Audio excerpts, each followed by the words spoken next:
roti setelah bersih daripada hadas, ya.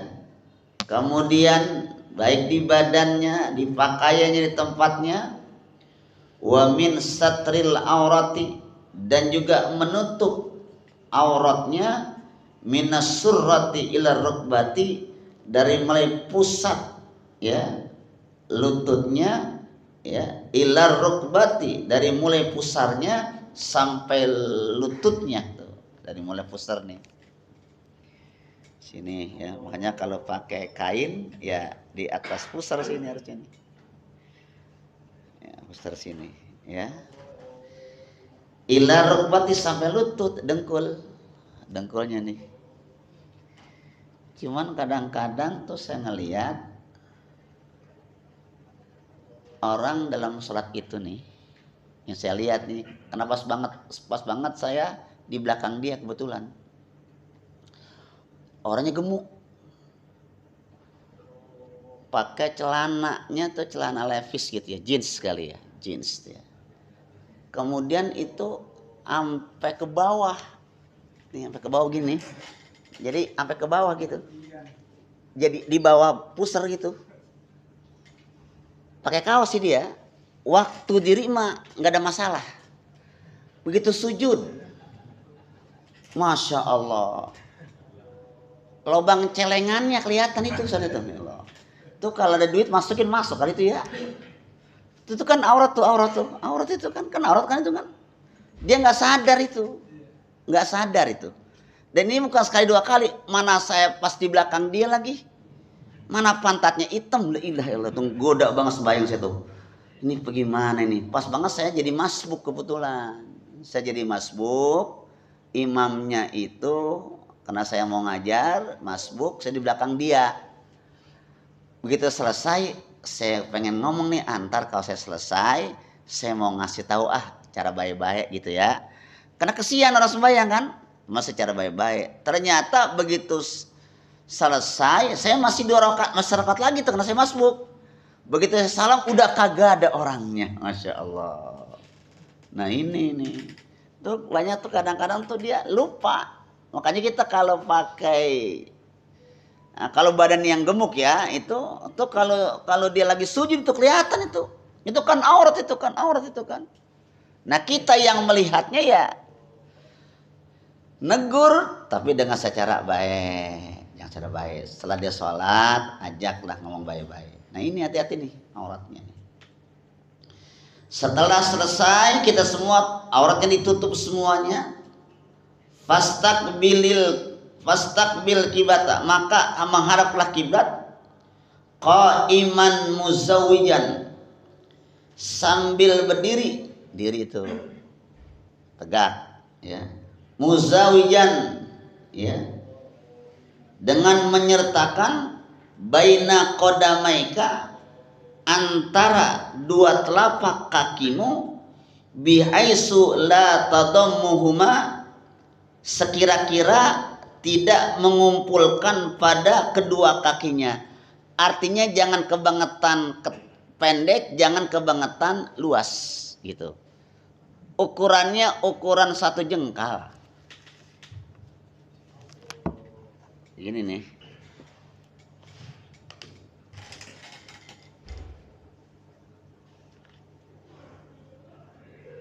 Ini. Sudah. Tapi nggak usah gini, udah pakai perasaan aja. Gak usah dulu, nggak usah. Sama tulisannya kita. Gini aja. Allah. Nggak boleh gini, nggak boleh nih. Pendekan. Ada yang kebangetan lebar.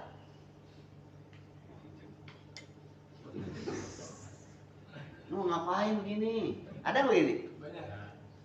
Ya, maaf nih ya, kalau yang ada maaf aja nih ya. Jangan kelebaran. 1 jengkal. Gitu. Yang kedua kalau gini kan enak. Coba kalau begini dah. Lebar banget ini. Gitu. Nah, ini dalam hati kita ya sesuai dengan kitab aja dah, sesuai dengan kitab tuntunan dari Rasulullah melalui kitab ini. Itu Imam Ghazali. Gitu maksudnya. Tadi juga enak gini, kalau gini, kalau udah segini nih, ada yang batal. Kita gampang majunya. Gitu. Coba kalau tidak. Susah kita. Susah kita maju. Pakai begini kalau enggak usah. Ya kadang entahlah bagaimana, maka saya bilang kepada teman-teman, kalau kita ngaji ya harus pakai kitab dan ada sanadnya, ada gurunya maksudnya. Jangan hanya dengan melihat atau dengan kajian-kajian singkat yang tanpa kitab, ini saya khawatir juga gitu. Ya, jadi begitu. Qaiman wastawi qaiman, dan tegaklah berdiri. Waqra kul a'udzu birabbin nas tahassunan biha minasyaitonir rajim. Tuh. Jadi kita dianjurkan dalam adabnya ini juga bukan wajib, adab ya, adab kan bagus. Begitu kita sudah diri dalam kitab ini, dalam kitab Imam Ghazali, bacalah tuh kul a'udzu birabbin nas malikin nas ilahin nas sampai selesai. Ya, kenapa tuh? Ta'assunan biha minasyaitonir rajim. Sebagai penjagaan dari godaan setan yang terkutuk tuh. Jadi rapi kita ibadah kita nih. Kita nih lagi ngerapiin ibadah kita sebenarnya. Ya tanpa baca ini juga apa-apa, enggak apa-apa. Cuman kita pengen sudah beralih tahun semakin bagus ibadah kita, makin khusyuk ibadah kita. Itu sebenarnya ya. Enggak baca enggak apa-apa. Cuman kita pengen terus menyempurnakan kita. Wahdir qalbaka ma anta fihi. Begitu diri kita baca ini kul a'udzu birabbin nas, surah An-Nas sampai selesai. Wa ahdir qalbaka, dan hadirkanlah di hatimu ma anta fihi, apa-apa yang engkau berada padanya. Artinya khusyuk di sini. Hati kita nih Mas ini. Khusyuk ini bukan nggak dengar apa-apa, artinya apa yang kita baca kita bisa memahaminya. Apa yang sedang kita ucapkan kita merasakan makna yang terkandung, dan hati kita merajut untuk menghadirkan apa kita ucapkan itu. Jadi artinya khusyuk bukan nggak dengar apa-apa, bukan. Yakin dengar apa-apa, yakin. Cuman begitu kita membaca kalimat Allahu Akbar, tuh ucapan dengan hati tuh nyambung, begitu maksudnya. Kita baca Al-Fatihah, kita baca surah yang kita baca nyambung, itu namanya khusyuk. Kalau dikatakan khusyuk itu nggak dengar apa-apa, susah pasti dengar. Jangankan kita level-level yang sekarang ini, sahabat Nabi aja, Sayyidina Ali dengar juga tuh perkataan Rasulullah. Ya, tatkala Rasulullah melihat Sayyidina Ali, beliau ngomong sama sahabat yang lain, nanti saya akan kasih hadiah, gitu ya.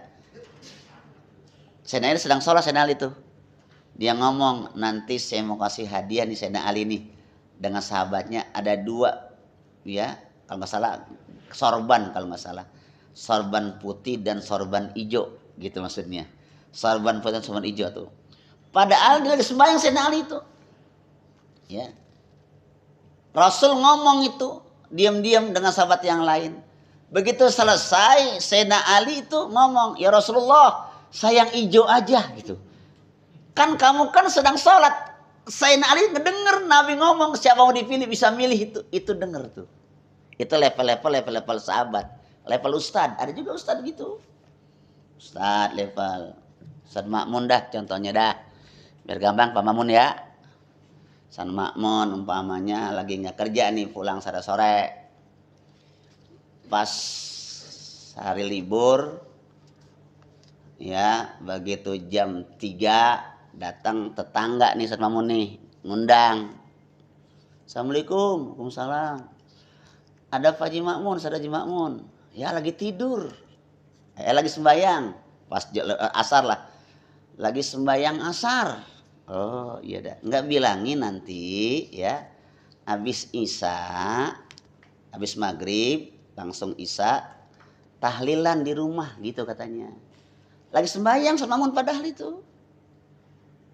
Rupa-rupanya begitu sholat selesai sama makmum capek, tiduran dah tuh. Tidur sama makmum ya. Ini contoh aja nih. Tidur.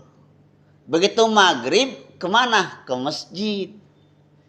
Istrinya lupa bilangin, tadi ada orang undang tahlilan. Akhirnya Ustadz Makmun begitu habis maghrib nggak pulang-pulang. Sampai isya. Pulang bawa berkat, paham berkat? Orang sini berkat. Berkat. Jam 9 pulang tuh bawa berkat.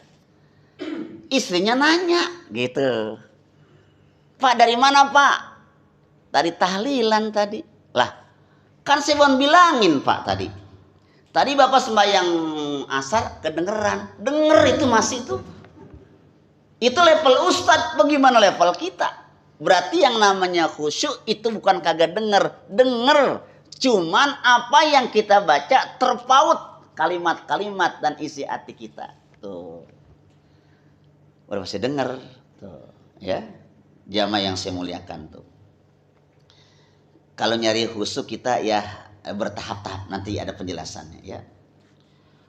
Wa ahdir qalbaka ma anta fihi, dan hadirkanlah hatimu ma anta fi, apa yang engkau berada padanya dalam khusyuk. Wa farrighu minal waswasi, dan kosongkanlah hatimu daripada waswas. Hati waswas itu ragu-ragu.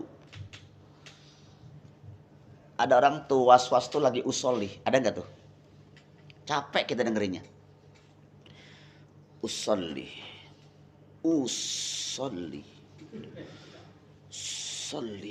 Udah 3. Usolli Allah. Usolli lagi tuh. Allah usolli lagi nih. Nih kalau tarawih nih enggak selesai tarawih ini begini. Nih yang begini jangan jadi imam dah, was-was namanya. Was-was tuh. Itu capek itu. Makanya kita jangan was, pokoknya begini dah. Pokoknya begitu, usolli fal maghrib, Allahu Akbar, ilangin dah tuh pokoknya. Kalau kita ikutin was-was nggak bakal selesai urusan itu. Itu namanya was-was. Salah satu kata ulama tasawuf, penyakit was-was itu awalnya katanya kalau buang hajat diludahin. Jadi was-was tuh. Makanya Bapak kalau kencing, habis kencing jangan ludahin. Jangan. Lagi kalau buang hajat jangan ludahin, itu bisa menimbulkan penyakit was-was. Nah, itu ya. Wanzur baina yaday man taqumu wa man tunaji wasta'i an tunajiya maulaka biqalbin ghafilin wa saddin mashhushin biwasawisin biwasa dunya wa qaba'is syahwat, katanya. Begitu kita sudah diri, wanzur baina yaday man taqumu, dan wanzur ya, lihatlah baina yaday man taqumu, di hadapan zat atau di hadapan yang engkau berdiri. Kita lihat nih, ada enggak orang depan kita tuh? Kalau masih kosong, maju gitu maksudnya ya. Man taqumu, orang yang berdiri di depanmu tuh. Wa man tunaji, dan juga engkau bermunajat. Wasta'i, dan engkau harus merasa malu. Antunajiya maulaka, bermunajat kepada Tuhanmu. Jadi tatkala kita sudah ingin mengucapkan Allahu Akbar tuh kita merasa malu. Makanya saya katakan di sini, makanya dalam kita menghadap Allah, sucikan daripada hadas kita, kemudian pakaian kita, kemudian tempat sholat kita, kemudian adab kerapian tubuh pakaian kita. Tuh. Pakai baju, pakai celana yang bersih gitu kan. Kalau pakai kaosnya yang ada kerahnya gitu kan. Pakai baju yang rapi gitu kan. Enggak apa-apa, enggak pakai peci enggak apa-apa. Ya, yang penting jangan sampai begitu sujud rambutnya menutupi keningnya, itu aja jangan. Biar rapi gitu. Kalau bisa jangan ada baju yang di belakangnya ada tulisan. Kesian orang yang belakangnya, ganggu. Mau nggak mau baca juga kita. Baca nggak kira? Baca tuh. Kita kan begitu. Allahu Akbar. Depan ada tulisan tuh sini. Ya kan? Baca kan? Semen Cibinong. Adakah tuh? Semen Cibinong. Saya pernah dapat kaos dari sini. Pernah saya. Telkom Jakarta Selatan. Di sama saya ada bajunya itu ya, baju mana ya? Itu baju tangan apa ada ininya, ada keraknya. Waktu saya ada rekaman tuh Ramadan di bawah Pak Gondo dikasih kaos tuh, ya. Saya pakai sembahyang zuhur. Dibaca sama orang itu. Kenapa? Ternyata begitu baca tuh mengurangi nilai orang depan kita, orang-orang yang sembahyang tuh. Tuh. Itu baru bacaan Telkom doang itu. Coba kalau bacaan yang lain kira-kira. Apalagi gambar partai lagi mahal nih. Nih partai Masya Allah. Ini godaannya luar biasa nih. Yang dikepung kiai sama pesantren. Kiai jadi ujian nih kiai ini. Masya Allah. Cuma dikasihnya mobil. Harganya 3 miliar. Untung gak ada yang mampir ke rumah saya. Ini kagak kenal sama saya urusannya. Tuh, ujiannya luar biasa. Wah, Masya Allah. Enakan bapak, gak ada yang datengin. Ustadz yang datengin ada. Kalau caleg mah banyak banget dah, rumah saya caleg dah. Minta foto lagi, bikin kalender ada foto sayanya. Rapat juga itu. Ada tuh caleg, cuma saya nggak mau. Gitu ya. Ya teman-teman kita juga sebenarnya ya. Jangan tuh baju, jangan ada gambar-gambarnya, jangan yang lainnya, gitu ya. Lihat tuh ya. Wasta'i antunajia, hendaknya engkau malu begitu kau berharap kepada Allah, ya. Biqalbin ghafilin, dengan hati yang lalai. Makanya hatinya begitu sembahyang nih tinggalin hal-hal yang berhubungan dengan kerjaan kita. Mampu nggak kita di situ tuh? Makanya kalau kita mampu, lagi kesibukan kita segala macam, makanya dikatakan pertama handphone dimatiin dulu, gitu kan ya? Handphone tuh kadang-kadang tuh kita begitu salat Allahu Akbar, bunyi tuh handphone. Bunyi tuh handphone. Ini bisa ganggu kita tuh handphone. Temen lagi kadang-kadang janjian.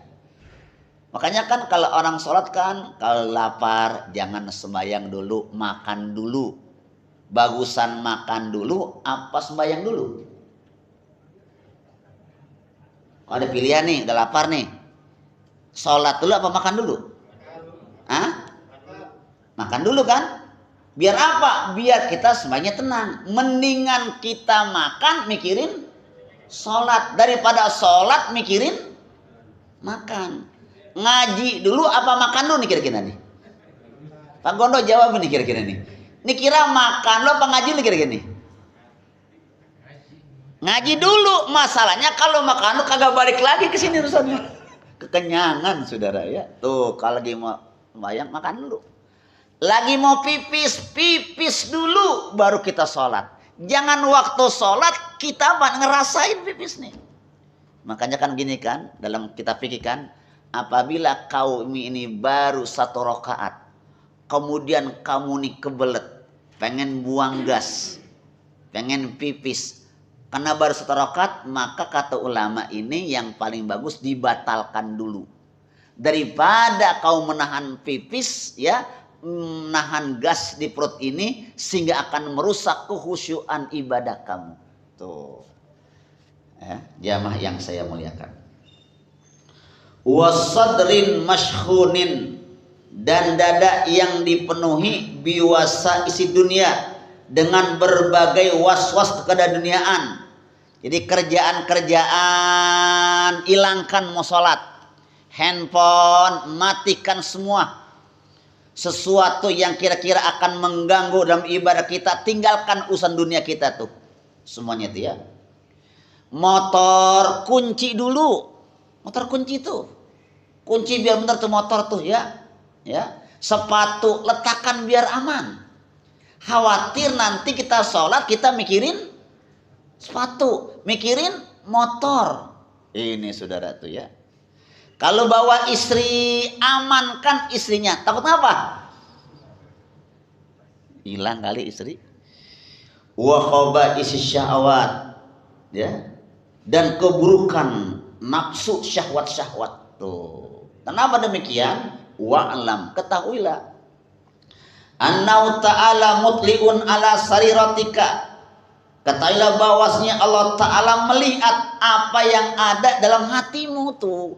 Kalau kita sholat tapi hati kita masih was-was, masih mikirin dunia dan kerjaan kita, itu Allah perhatikan hati kita tuh.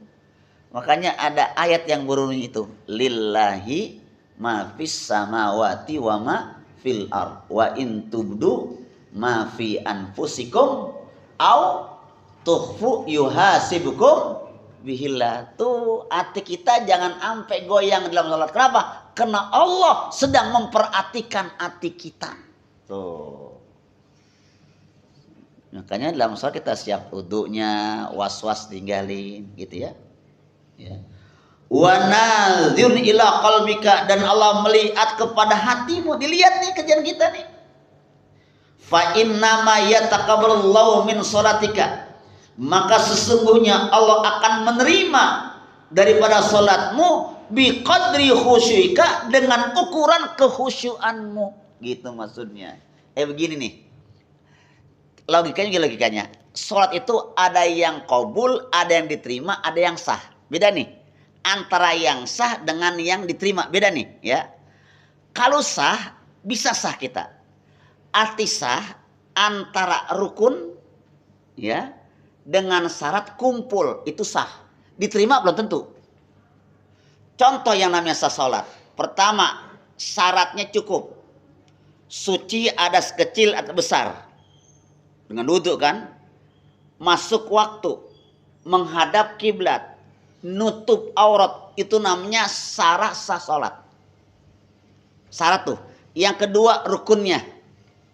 Apa rukunnya? Takbiratul ihram dengan niat. Baca Fatihah. Ada ruku, ada sujud dan semuanya. Itu kumpul tuh. Itu namanya syarat dan rukun salat kumpul, itu sah. Sah tuh. Kalau qabul lain lagi tuh. Qabul lain lagi tuh. Contoh sekarang ini.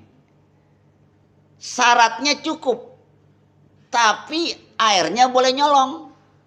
Nggak qabul. Yang kedua, ya. Syaratnya cukup. Rukunnya cukup.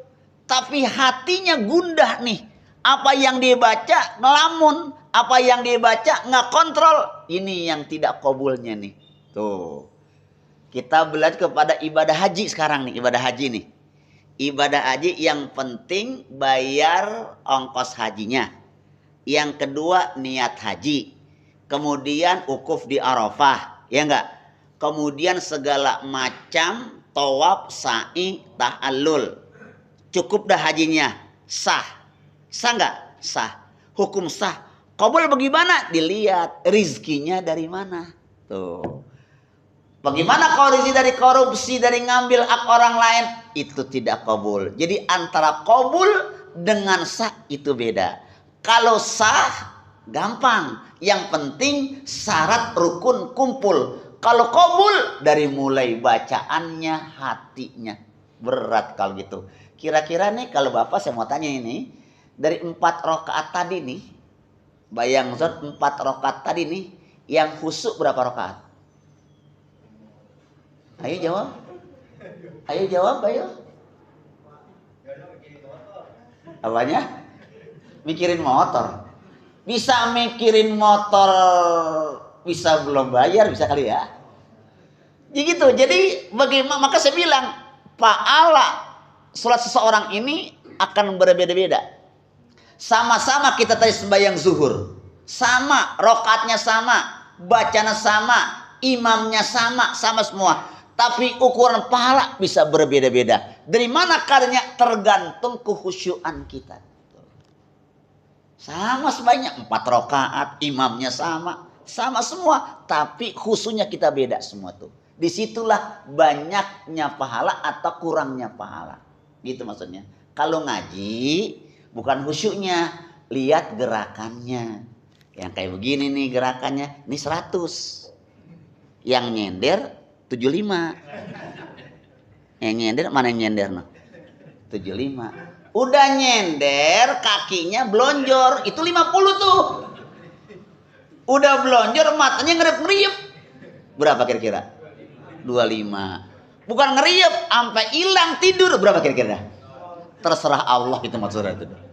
Jadi kalau sholat ukurannya dari kadar kehusuan kita, makanya nilainya nggak ada yang tahu, Allah yang tahu, Allah yang lihat, Allah yang mencatat. Begitulah ibadah sholat kita, gitu.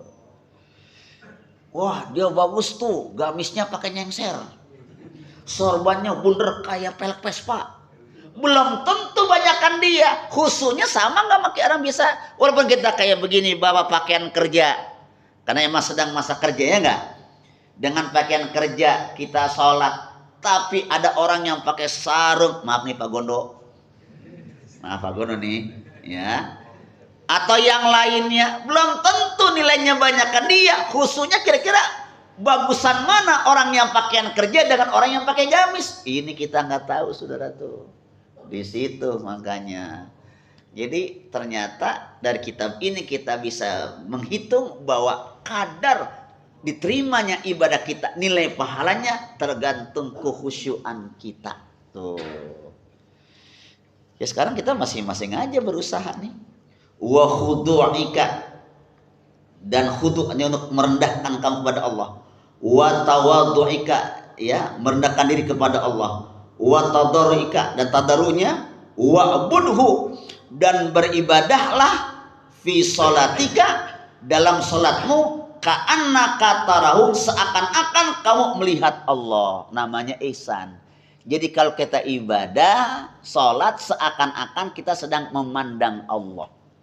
Fa illam takun tarahu, jika kamu tidak bisa memandang Allah, apa kata dikatakan? Fa innahu yaraka, yakinlah Allah sedang memandang kamu, gitu.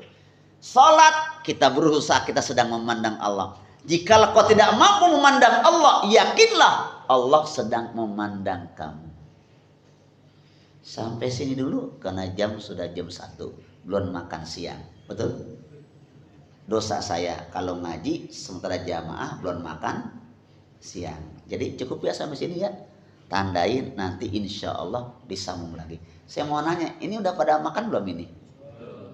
Pak Gondo emang nggak ada? Udah dah sini aja sini dah. Iya udah sini aja dah. Nanti dibuktikan saya repot Ustaz nih. Tadi ngomong lagi, ini Ustaznya macam-macam aja Ustaznya gitu loh ya. Terus saya di PHK lagi deh. Udah segini aja, makannya masing-masing. Mudah-mudahan sedikit dulu tentang sholat, nanti kita akan kupas lagi lebih minimal punya durasi jam 1 selesai ya. Semoga ada berkah dan manfaatnya. Al-Fatihah. A'udzubillahi minasyaitonirrajim. Bismillahirrahmanirrahim. Alhamdulillahirabbil alamin, arrahmanirrahim, maliki yaumiddin. Iyyaka na'budu wa iyyaka nasta'in. Ihdinas siratal mustaqim, siratal ladzina an'amta 'alaihim ghairil maghdubi 'alaihim waladdallin. Amin. Astaghfirullahaladzim, astaghfirullahaladzim, astaghfirullahaladzim. Bismillahirrahmanirrahim. Alhamdulillahirabbil alamin. Allahumma shalli wa sallim wa barik ala sayyidina Muhammadin. Allahumma nawwir qulubana bi nuri hidayatika kama nawwartal arda bi nuri syamsika abadan abada bi arhamar rahimin. Allahumma iftah alaina futuhal arifin wa faqihna fid din waj'alna minal ulama'il 'amilin. Allahumma aghnina bil ilmi wa zayyinna bil hilmi wa akrimna bit taqwa wa jammilna bil afiyah. Wa sallallahu ala sayyidina Muhammadin walhamdulillahi rabbil alamin. Assalamualaikum warahmatullahi wabarakatuh.